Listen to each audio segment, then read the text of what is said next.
We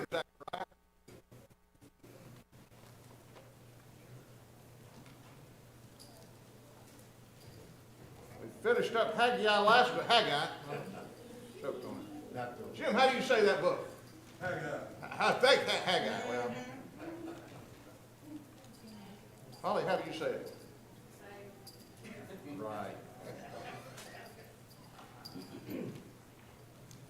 How would you like me to say that? That was good. That was good. That was good. Haggai and Zechariah, we talked about, were contemporaries of each other. Haggai had 4 different oracles, 4 different speeches, 4 different talks that he gave the people, and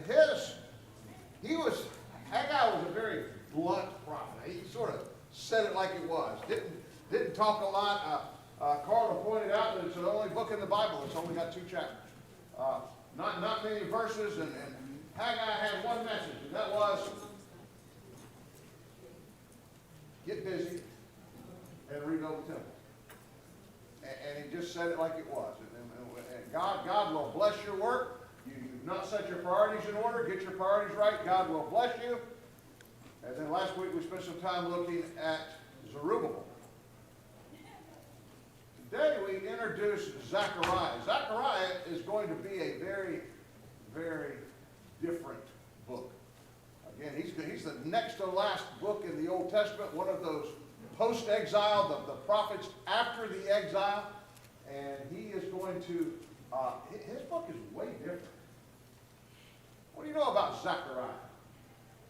Was he the son of a prophet or something? Possibly, if it's his name is mentioned in Ezra and Nehemiah particularly, and it says that he's the son of a guy.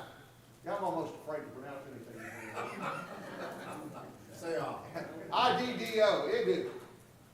And if it's the same Iddu, then it would be, like Zechariah would be a prophet and perhaps a priest in Nehemiah.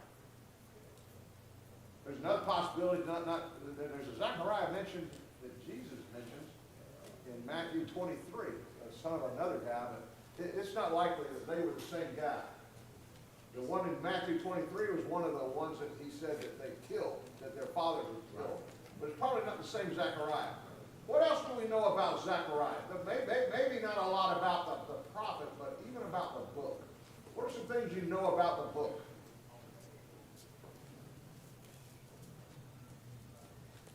Andy, we got a clean slate here. And you start making up stuff?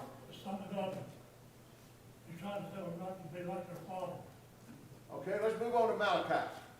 No, I don't. Carl says he's telling them not to be like their fathers. What else do we know about Zechariah? He's calling to return. Okay, call on to return. Okay, in the first 6 verses or so, it's one of the great repentance chapters in the whole Bible. Verses, a group of verses. We'll look at that in a few minutes, maybe. What else do you know about the book of Zechariah? It was written around the same time. Haggai. Okay, thank you, Haggai.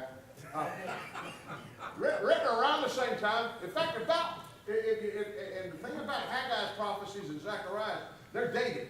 And it would appear that Zechariah's prophecy starts about 5 months after Haggai's. The people have been rebuilding the temple now for 5 months, and Zechariah, so they've been on that job, and now Zechariah is going to speak. What else do you know about the book? Just flip through it. What do you notice about the book in comparison to Haggai? It's long. He's considered one of the minor prophets, and we know that minor prophets really just has to do with how much they have to say. But you look at Zechariah, and he's got, I think it's 14 chapters. As many as Daniel. Yeah, as many as Daniel. So it's a longer prophecy. What else? Visions. What's the big old fancy word? Because of a tough book.